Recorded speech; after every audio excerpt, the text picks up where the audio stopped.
Brother చెప్పండి, ఎట్లా అనిపిస్తుంది ఈరోజు ధర్నా కానీ అందరూ హైదరాబాద్ చేరుకున్నారు, దీక్షలు అన్నారు, మరి ఇలా ఆపేయడాన్ని ఎలా చూస్తారు మీరు?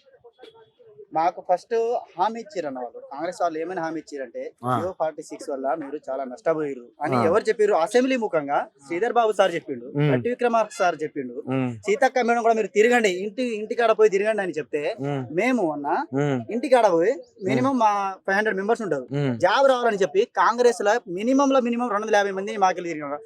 ఒక్క ఊర్లో ఒక్క జాబ్ వచ్చిన ఆ ప్రభుత్వం మంచి చేస్తుందని పేరు వస్తుంది అన్న, ఊరికి మొత్తానికి పేరు వస్తుంది. ఎందుకంటే ఆ ప్రభుత్వం చేసిన కాదు ఆ ప్రభుత్వానికి ఓటేయాలని. అలాంటిది మొత్తం గ్రామాల్లో ఏ ఒక్కరికి అసలు ప్రతిసారి నోటిఫికేషన్ లో 2 జాబులు వస్తాయన్న మాకు. అలాంటి ఈసారి ఒక్క జాబ్ కూడా రాలే. అదే ఆ ప్రభుత్వం చేస్తలేరు నాయన, మాకు కాంగ్రెస్ చేస్తుంది అని మీరు చెప్పారు. కాంగ్రెస్ మేము చెప్తే కాంగ్రెస్ కి వెళ్ళి మేము ఈరోజు తిరిగితే మమ్మల్ని ఈరోజు ధర్నా చౌక్ కి పర్మిషన్ ఇచ్చి ధర్నా చౌక్ ని మొత్తం క్యాన్సిల్ చేసిరు. అరే రేవంత్ రెడ్డి ఏంటి ఇచ్చిండు, ప్రజా దీవెన వేదిక పైన చెప్పిండు ధర్నా చౌక్ లో ఎవరైనా ధర్నా చేసుకోవచ్చు. కేసీఆర్ కి వచ్చి ధర్నా చౌక్ లో ధర్నా చేయమని చెప్పి మొన్న ఎల్బీ స్టేడియం లో ఏం చెప్పింది తెలుసా రేవంత్ రెడ్డి సార్? కేసీఆర్ కేటీఆర్ జాబులు ఊడబెక్తే మీరు 30 లక్షల నిరుద్యోగులకు మీ ఇంటికాడ పోయి 30 లక్షలు ఇంటూ 2 90 లక్షల మంది 90 సీట్లు వస్తాయి కాంగ్రెస్ కి, వాళ్ళ జాబులు పోతే మీ జాబులు వస్తాయి. ఆ రోజు ఎల్బీ స్టేడియం లో వచ్చి 5,000 మందిని ఇస్తారు కావచ్చు. ఎల్బీ స్టేడియం లో చెప్తారు తెలుసా అన్న, కాంగ్రెస్ కి ఒక్కరికి ఓటేలే ఈరోజు అపాయింట్మెంట్ తీసుకున్న వాళ్ళు. అప్పుడు ఇచ్చిన జాబులు మాకు తెలంగాణ మంచి వాళ్ళ జాబులు తెలంగాణకి ఇచ్చిన వాళ్ళు తెలంగాణకి ఇచ్చారు.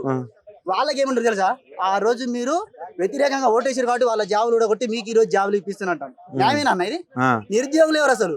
మేము నిరుద్యోగులం, తిరిగింది ఎవరు? మేము తిరిగినాం. ఈ రోజు ఎవరికి చెప్తున్నారు? జాబ్ వచ్చిన వాళ్ళకు హామీ ఇచ్చి జాబులు వచ్చిన వాళ్ళకి మంచిగా చేస్తాడు. ఈ రోజు సుప్రీంకోర్టుకు పోయిండు రాంగ్ క్వశ్చన్ విషయంలో. కరెక్టేనా అన్నది? అసలు ఎంతవరకు కరెక్ట్? మేము తెచ్చుకున్న నిరుద్యోగులం బస్ యాత్ర చేసి అది చేసి వాళ్ళందరినీ మాకెళ్ళి సైడ్ చేసి తీసుకొస్తే సుప్రీంకోర్టు వరకు పోయింది. అసలు అది ఇక్కడ హైకోర్టు చెప్పిందన్న 11 దాంట్లో రాంగ్ ఉంది, క్వశ్చనే రాంగ్ ఉంది. గౌతమ్ 551 సార్లు దాంట్లో ఇచ్చి ఆ క్వశ్చనే రాంగ్. ఈ రోజు ఎవరికి తెలియదు అది, దానికి రేట్ అని చెప్పి సుప్రీంకోర్టు స్టే ఇచ్చింది. అదేంటంటే సరే మీ ప్రాసెస్ ముందుకు పోవని చెప్పింది, కానీ వీళ్ళు కావాలని ఈ ప్రాసెస్ ఎటుబడ్డా మేము ట్రైనింగ్ పంపించినాం, మొత్తం అయిపోయింది. ఇప్పుడు మార్క్స్ కలపమన్నా మేము కలపమని ఉద్దేశంలో ఈ రోజు శ్రీనివాసరావు అసలు మీరు మాకు ఓట్లు వేసారు కాబట్టి మీకు ఉద్యోగాలు ఇప్పించినాం ఊడగొట్టినాం అనేది ఒక రాజకీయ వేదిక నుంచి ఒక సీఎం మాట్లాడొచ్చా? మళ్ళీ వాళ్ళకి అసలు ఎగ్నెస్ట్ తిరిగింది ఎవరు, చేసింది ఎవరు? అదే ఎవరు what ever maybe A student కైనా ఇవ్వచ్చు, కానీ అలా మాట్లాడొచ్చు ఒక సీఎం హోదాలో? ఎంత అన్యాయం అంటే మమ్మల్ని ఘోరం అంటే ఈ ప్రభుత్వం ఇంకా ఘోరంగా అన్యాయం చేసిందన్న. ఇప్పుడు వీళ్ళ మీద పడి పరిస్థితి వచ్చిందన్న. ఎంత ఘోరం, ఎంత వీళ్ళు కూడా ఎట్లనే చేస్తారు. వచ్చిన 3 నెలల మళ్ళీ 30 రోజుల్లో 30,000 ఉద్యోగాలు మేము కంప్లీట్ చేసినాం అన్నారు. ప్రభుత్వం అది చేసింది, ఈవెంట్ పెట్టింది, అది ఏది ఎగ్జామ్ పెట్టింది, అది అపాయింట్మెంట్ ఎప్పుడు అసలు ఎల్బీ స్టేడియం లో ఎవరు వచ్చి ఇస్తారు? కేసీఆర్ ఎప్పుడు ఎల్బీ స్టేడియం లో వచ్చి అపాయింట్మెంట్ ఇస్తాడా అన్న? అది లోపల జరిగిపోయే ప్రాసెస్. లాస్ట్ కి అన్ని చేసినాక అపాయింట్మెంట్ ఈసారి ఇచ్చి నేనే ఇస్తున్నా 35,000 ఖతమైనాయి, ఆర్టీసీ లో 30,000 60,000 అయినాయి, 1,00,000 ఉన్నాయి, 1,00,000 లాస్ట్ కి 5 సంవత్సరాల తర్వాత నింపుతా, అంతవరకు మీరు చదువుకొని వెళ్ళిపోండి అంటారు. ఏంది అసలు ఈ అడవి ప్రాంతంలో మీరు? నాకు ఇదే నవ్వొస్తుంది ప్రతిసారి తెలంగాణలో ఉండి ఈ అడవి ప్రాంతంలో మీరు. మేము హైదరాబాద్ లో ఎంత 5 అంతస్తులు ఉన్నాయన్న, 5 అంతస్తుల్లో ఒక్కొక్కరు వచ్చి రెంట్ కి ఇస్తే బతికిపోతారన్న. టిఫిన్ రోడ్డు మీద పెడితే రోజు 2,000 వస్తుందన్న. వాళ్ళకి ఇచ్చిన జాబ్ పరిస్థితి ఏంటన్నా? అప్పుడప్పుడు ఎందుకు పుట్టినాం అనిపిస్తుంది అన్న ఈ పల్లెటూరులో. మేము కూడా ఆంధ్రలో పుట్టి ఉన్నా మాకు వచ్చేదేమో ఇప్పుడు ఆంధ్రాలోనే మంచిగా చేస్తాడు. షెట్లర్స్ కి ఇక్కడ 2011 జనాభా లెక్కలు తీసుకొస్తాడన్న. 2014లో మరి తెలంగాణ విడిపోయింది. అప్పుడు కనీసం హైదరాబాద్ నుంచి సగం మంది అయినా అటు పోతారు కదన్న. వాళ్ళనే తీసుకొచ్చి ఈ రోజు జాబ్ ఇచ్చారు. ఇంకా దారుణం అంటే ఏడవాల కొన్ని సార్లు ఏం చేయలేకపోతున్నాం అన్న. ఇంత భావోద్వేగానికి గురవుతారు. ఏం చేస్తారు తల్లిదండ్రులు? ఏం చేస్తారు? ఫార్మర్స్ అన్న. అక్కడ ఈ పరిస్థితుల్లో ఎండలు వాటర్ లేవు, ఆ పరిస్థితి ఎండిపోతున్నాయి. ఉన్న పొలం ఒకటే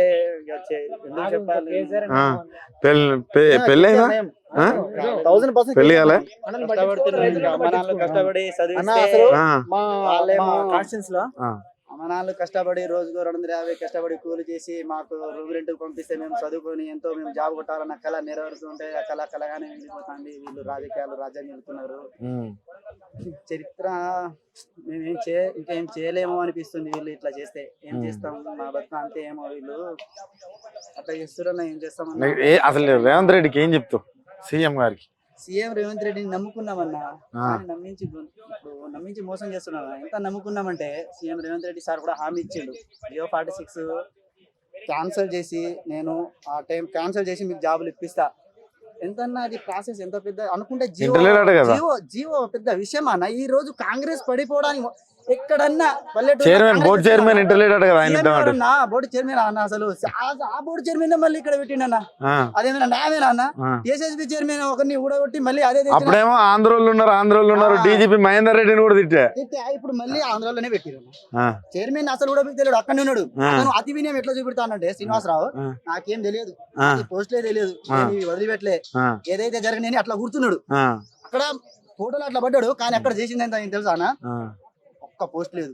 16,000 పోస్టులు అంతా మళ్ళీ తిరగమరుగు అవుతుంది. ఇవి ఏం చెయ్యొద్దు, అట్లనే ఉండాలి, ఏం చెప్పవు నువ్వు, సాధ్యాలపై అని హెడ్డింగ్ పెట్టు.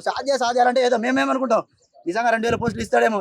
సాధ్యాలంటే సాధ్యమవుతుంది అనేది హెడ్డింగ్ మాత్రమే నామం. మీరు దాన్ని చూసి ఇంట్లో సంబరపడాలి, మాకు జాబ్ వస్తుంది. ఆ రోజు నైట్ బయటికి పోయినాం, కోడి తెచ్చుకున్నాం, తిన్నాం. నిజంగా ఎందుకంటే అయిపోయింది అంత 5గురు కూర్చున్నారు. రేవంత్ రెడ్డి సార్, శ్రీధర్ బాబు సార్, ఇంకా చైర్మన్ వచ్చిండు, ఏజీ వచ్చి అందరూ ఒకటి మాట్లాడినంటే ఇదేదో మంచిగా జరుగుతుంది అనుకున్నాం. కానీ తీరా చూస్తే సాధ్యాలపై చర్చ, దీని మీద సబ్ కమిటీ పెడతాం 5 సంవత్సరాల తర్వాత. మళ్ళీ ఏదో ఒక ప్రభుత్వం వస్తుంది, అది చేస్తుంది. మళ్ళీ ఇంకో 5 సంవత్సరాలు అట్లా పొడిగిస్తూ పోతారు. మా జీవితాలు అక్కడికి అయిపోతాయి, అక్కడికి ముసలోళ్ళు అవుతాం అంతే. ఇక ఈ సీట్లు 64 సీట్లు ఎక్కడైనా హైదరాబాద్ లో వచ్చిందా అన్న ఒక్క సీట్ అన్న? కాంగ్రెస్ కి మొత్తం తెలంగాణ వచ్చింది. ఎందుకంటే జియో పార్టీస్ పెట్టి ఎంపీ ఎలక్షన్స్ వస్తున్నాయి. ఎంపీ ఎలక్షన్ కూడా అట్లా మాకు ఇప్పుడు హామీ ఇచ్చిండు. ఇక్కడికి ధర్నా చౌక్ చేయడానికి వచ్చినాం కదా, జస్ట్ హామీ ఇచ్చిండు ఏంటంటే మేము చేస్తాం చూస్తాం అని. కానీ మళ్ళీ ధర్నా చౌక్ కూడా క్యాన్సిల్ చేసి ఇక అట్లా రేవంత్ రెడ్డి ఇట్లా చేయడం కరెక్ట్ కాదన్న. క్యాన్సిల్. ఇప్పుడు ధర్నా చౌక్ లో ధర్నా చేయమని పర్మిషన్ ఇచ్చి మళ్ళీ అలా ధర్నా చేయకుండా అశోక్ సార్ మా గురించి మీరు ఇట్లా ధర్నా పోతలేరేమో, రేవంత్ రెడ్డి స్వేచ్ఛ చేసుకోమన్నా మీరే చేసుకోవట్లేరేమో. అట్లా అయిందన్న ఇప్పుడు పరిస్థితి.